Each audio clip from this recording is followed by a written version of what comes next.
امریکی صدر Donald Trump کا یہ بیان، انہوں نے کہا ہے کہ ایران امریکہ سے ڈیل چاہتا ہے مگر مجھے کوئی جلدی نہیں ہے، ہمارے پاس بہت وقت ہے، بہتر ڈیل کے لیے ایران کو ہم نے موقع دیا ہے، ان کی لیڈرشپ ختم ہو چکی ہے، وہاں افراتفری مچ چکی ہے، 75% اہداف کو ہم نشانہ بنا چکے ہیں۔ ناکہ بندی کے حوالے سے بھی انہوں نے کچھ کہا ہے۔ ناکہ بندی کے حوالے سے فواد انہوں نے یہ بات کی ہے کہ ایران کی معیشت کو شدید نقصان ہو رہا ہے، یہ بات ہم کل بھی کر رہے تھے کہ جو پورا بلاکڈ ہے اس کا ظاہر ہے جیسے کہ اینالسٹ بھی ہمارے ساتھ موجود ہے، ایران کی معیشت پر امپیکٹ تو پڑا ہے لیکن ہاؤ لانگ پوری دنیا کے لیے کتنا ایکسیپٹیبل ہے یہ دیکھنا بڑا ضروری ہے، کیونکہ یومیہ $50 کروڑ کے نقصان کا سامنا ہے۔ ایران نے ڈیل نہ کی تو ہماری فوج ان سے نمٹے گی۔ امریکی صدر ڈونلڈ ٹرمپ ایز یوزول کہ وہ بات کرتے ہیں، کی بھی بات کرتے ہیں، پھر بات میں ہلکی پھلکی دھمکی بھی دے دیتے ہیں کہ اگر یہ نہ ہوا تو پھر کیا ہوگا۔ لیٹس سی ان کا کہنا کیا تھا، سنتے ہیں۔ How long are you willing to wait until you get a unified response? Don't rush me, Jeff. So we were in Vietnam like for 18 years. We were in Iraq for many, many years. For 4.5, almost 5 years in World War II. We were in the Korean War for 7 years. Anti-aircraft is gone. All of their anti-aircraft machinery is gone. Maybe they loaded up a little bit during the 2-week hiatus. We've done an amazing job. Their leaders are gone. So we've taken out their military.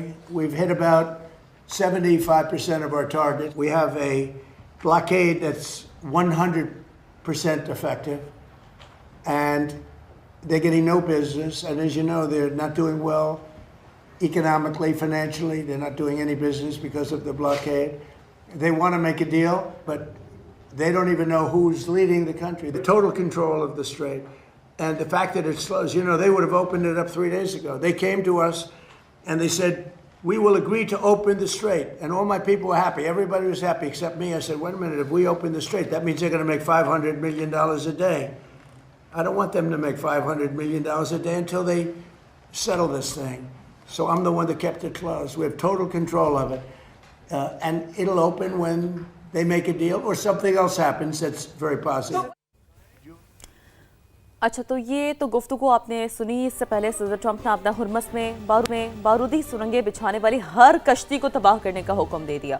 یہ ایک بہت اہم ان کی جانب سے ایک narrative سامنے آیا۔ امریکی صدر نے بحریہ کو کارروائیاں 3 گنا بڑھانے کی ہدایت کر دی، کہا دشمن کے تمام 159 بحری جہاز سمندر کی تہہ میں جا چکے، تہران فیصلہ نہیں کر پا رہا کہ ان کا اصل لیڈر کون ہے۔ اچھا، یہ جو اقدامات انہوں نے لیے فواد، یہ تو پھر ہم کی اس فضا میں کہیں نہ کہیں رکاوٹ تو بن سکتے ہیں۔ بالکل، میرا خیال ہے، میرا اپنا ذاتی خیال ہے کہ وہ جو کشتی والی ویڈیو تھی جس میں وہ ایک جہاز میں داخل ہو رہے ہیں، پاسداران انقلاب کے جو فوجی ہیں، گارڈز ہیں، تو غالباً وہ ان کی نظروں سے گزری ہوگی ڈونلڈ ٹرمپ کی، اور پھر اس کے بعد انہوں نے یہ فیصلہ کیا ہے کہ سخت گیر اور اعتدال پسندوں میں اختلافات ہیں۔ وہ یہ بھی کہہ رہے ہیں ڈونلڈ ٹرمپ صاحب، یعنی آپ نے جس طرح بتایا کہ وہ بتا رہے ہیں کہ آپس میں ہی ایرانی قیادت میں اختلافات ہیں، معاہدہ ہونے تک آبنائے ہرمز بند رہے گی۔ صدر ڈونلڈ ٹرمپ نے یہ بھی کہا ہے کہ ایران سے معاہدہ صرف امریکہ کے مفاد میں ہے اور مناسب وقت پر یہ ہوگا۔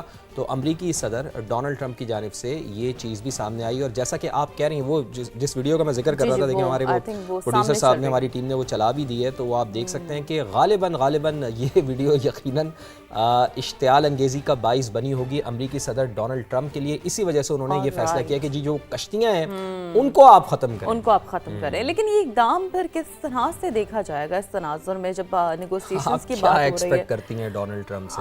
آف کورس وہ کچھ بھی کر سکتے ہیں ان کے ہر گھنٹوں کے ساتھ، ہر منٹ کے ساتھ جب اسٹیٹمنٹس بڑے چینج ہوتے ہیں، لیکن ظاہر ہے ایران بھی پھر خاموش تو نہیں رہتا، ایران بھی اپنا فل ریٹیلیشن بھی دکھاتا ہے جہاں ریٹیلیشن کی ضرورت ہو۔ جنگ میں نا شیرین بات یہ ہے کہ دیکھیں ایک طرف سے اگر آپ کے اوپر دباؤ پڑ رہا ہے یا دباؤ بڑھ رہا ہے تو پھر آپ کو بھی تو الٹیمیٹلی اس کا جواب دینا ہے نا، یہ بھی تو پھر اسی طرح کا اقدام ہے نا۔ اور IRGC کی جانب سے کہا گیا کہ جی یہاں پر جو جہاز تھا وہ باقاعدہ جو آ رہا تھا وہ خلاف ورزی کر رہا تھا جو قوانین انہوں نے بنائے، تو اس وجہ سے اس کو پھر جواب دیا گیا ہے۔ تو اس کے ساتھ ساتھ یہ بھی بتا دیں آپ کو کہ ہم سب ایرانی ہیں، ہم سب انقلابی ہیں، صدر ڈونلڈ ٹرمپ کے بیان پر ایرانی رہنماؤں کا بھی سخت جواب سامنے آیا۔ یونٹی انہوں نے دکھائی ہے نا، ہم نے دیکھا ہے کہ ایران کی جانب سے پہلے بھی، کیونکہ اصل الزام بہت بڑا ہے، الزام بہت بڑا ہے، اور پھر اصل اس وقت جب ضرورت پڑتی ہے وہ قومیں کتنی متحد ہیں، آپ کی ایک it's a game of your nerves, کہ آپ نے کس طرح سے اس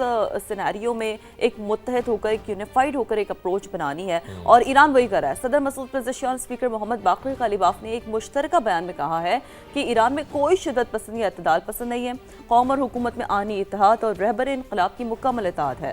کلیئر کر دیا انہوں نے، حملہ آور مجرم کو اپنے اقدامات پر پچھتانا پڑے گا، ہمارا ایک خدا ہے، ایک قوم، ایک رہنما اور ایک راستہ ہے، ایران کی فتح تک جدوجہد جاری رہے گی۔ وزیر خارجہ عباس عراقچی نے بھی ایکس پر پیغام میں لکھا تھا، وہ بھی آپ لوگوں کو کوئکلی بتا دیتے ہیں۔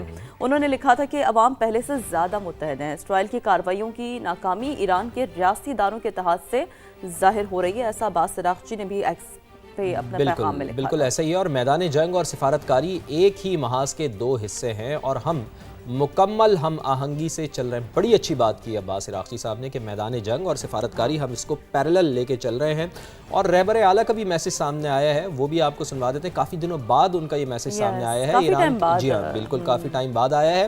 ایران کے رہبر اعلیٰ مجتبیٰ خامنائی نے کہا ہے کہ عوامی اتحاد نے دشمن میں درار ڈال دی ہے، اتحاد مزید مضبوط ہوگا، دشمن میڈیا کی کوشش ہے کہ قومی اتحاد اور سلامتی کو کمزور کیا جائے۔ بڑا اہم بیان انہوں نے، بڑا اہم بیان ہے، ٹائمنگز بھی بڑے اہم ہے اس بیان کی، جیسے کہ آپ نے کہا کافی ٹائم بعد چونکہ یہ بیان آیا ہے، تو یہ آپ دیکھیں کہ اس الزام پہ ریاکٹ کرنا، اس الزام پہ اپنا یہ بیان دینا کتنا امپورٹنٹ تھا ایران کے لیے۔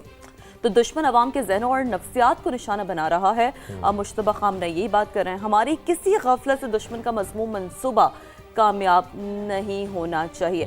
اب مجموعی طور پر بڑی ایک ایسی صورتحال فواد بنتی جا رہی ہے کہ جیسے کہ ہمارے جب گیسٹ بھی ہمارے ساتھ موجود ہوتے ہیں وہ یہ بات کرتے ہیں نا کہ اتنی سینسٹیو، اتنی ایوالونگ سچویشن ہے کہ ہر بدلتے لمحے کے ساتھ جس طرح سے بیانات بدلتے ہیں اسی طرح سچویشن، اس کا امپیکٹ نظر آتا ہے۔ تو میرا خیال ہے کہ ہم شیرین اپنے گیسٹ کی جانب ہی چلتے ہیں۔ آصف علی بھٹی صاحب سینئر صحافی اور تجزیہ کار ہمارے ساتھ امریکہ سے موجود ہیں، جبکہ دانیال حسن صاحب سینئر تجزیہ کار وہ بھی ہمارے ساتھ موجود ہیں۔ آپ دونوں کو پروگرام میں بہت بہت خوش آمدید۔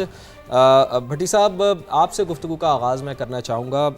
امریکی صدر کے جو حالیہ بیان ہے جس میں وہ یہ کہہ رہے ہیں کہ ان کو کوئی جلدی نہیں ہے، اور بلاکٹ کے حوالے سے جو انہوں نے کہا جو ہماری حکمت عملی ہے وہ بہت زیادہ کامیاب ہو رہی ہے، اور $500 ملین کا وہ تذکرہ کرتے ہیں کہ $500 ملین کا ایران کو روز ہی نقصان ہو رہا ہے۔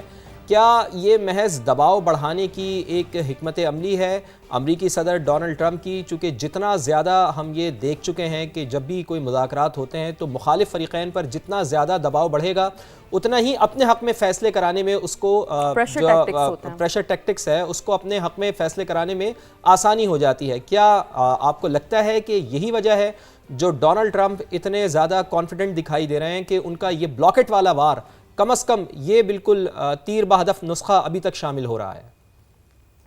بہت شکریہ آپ کا، اور پہلے تمام آپ کے ناظرین کو اور آپ دونوں کو السلام علیکم۔ یقینی طور پر دیکھیے، ہم یہ بات ہمیں نہیں بھولنی چاہیے کہ یہ جنگ کا سامان ہے، یہ جنگ ہو رہی ہے دو ملکوں کے درمیان یا تین ملکوں کے درمیان، اور اس میں جو بھی حکمت عملی ہوگی وہ جنگی حکمت عملی ہوگی۔ اب اس کے اندر ڈیفینیٹلی آپ کے پاس عسکری طاقت بھی ہے، اور دوسری طاقت جو آپ سب دنیا جانتی ہے امریکہ کے پاس معاشی پاور ہیں وہ، اور اس کے علاوہ انہوں نے جس طرح دنیا کے ساتھ اپنے رابطے استوار کیے ہوئے ہیں اس میں ان کو ہمیشہ حمایت رہی ہے انٹرنیشنل کمیونٹی کی۔ یہ پہلی مرتبہ ہے کہ شاید تھوڑا سا امریکہ آئسولیٹ فیل کر رہا ہے، کیونکہ یورپ ان کے ساتھ، نیٹو ان کے ساتھ نہیں کھڑا ہوا، ساتھ ہی میں یو کے نے بھی اس طرح سے ساتھ نہیں دیا ہے، عرب کنٹریز کے حوالے سے بھی ہمارے سامنے صورتحال ہے۔ اب اس ساری صورتحال کے اندر جو امریکی صدر ہیں وہ بھلے سے یہ بالکل کہتے رہیں کہ ان پہ کوئی دباؤ نہیں ہے، ان کے پاس وقتی وقت ہے، تو میرے خیال میں وہ اس پریشر کو ٹیک آف کرنے کی کوشش کر رہے ہیں کہ جو کہ ایران کے اوپر کسی نہ کسی طریقے سے امپیکٹ کر سکتا ہے، اور وہ اس طرح سے بار بار اس طرح کی بات کرتے ہیں، سیکنڈ کیرٹ والا میں لفظ استعمال کرتا ہوں تو ہمیشہ، لیکن ایران نے بھی آگے سے ٹٹ فار ٹیٹ کا جو ہے نا وہ معاملہ کر دیا۔ وہ ہمیشہ یہ آپ نے دیکھو گا ریئیکشن میں ایران نے امریکہ کے جواب کو بہت تیزی کے ساتھ اور بھرپور انداز میں جوابی وار کیے ہیں. اور ابھی جو جس طرح کی صورتحال ڈیولپ ہو رہی ہے اس کے اندر میرے خیال میں جو کمرشل نقصان پہنچانا ہے یا جسے آپ کہیں تجارتی نقصان پہنچانا ہے یا معاشی نقصان پہنچانا ہے ایران کو، وہ اب ٹارگٹ بن گیا ہے. اور یہ ہم نے 3 دن پہلے بھی شاید آپ ہی کے پروگرام میں ذکر ہوا تھا اس بات کا کہ اب یہ جو اس کا امریکہ کا جو اگلا ہدف ہوگا وہ ایران کی معاشی صورتحال ہوگا، کیونکہ ہم نے دیکھا تھا وہ تو شام نام میں بھی یا دے رہے ہیں نا، میڈیا میں اسے اکانومک فیوری کا بھی نام دے رہے ہیں نا آصف علی صاحب. وہ تو کہہ رہے ہیں کہ اٹس اکانومک فیوری، پہلے ایپک فیوری انہوں نے مجموعی طور پر آپریشن کہا تھا، اب وہ اکانومک فیوری کا ورڈ استعمال کر رہے ہیں. یہ بڑی اہم بات کی ہے. دانیال صاحب میں چاہوں گی کہ آپ اس حوالے سے بھی کامنٹ کریں کہ اس اکانومک فیوری کا کس حد تک امپیکٹ ہوگا ایران کی معیشت پر، اور کیا سمجھتے ہیں یہ جو بیانات ہیں، آپ کو نہیں لگتا کہ یہ کسی بڑے تضاد کی جانب جا سکتے ہیں، یا it's very normal and natural اس طرح کے وارفیئر سینیریو میں یہ صرف پریشر ٹیکٹکس ہوتے ہیں؟ دانیال صاحب کیا سمجھتے ہیں؟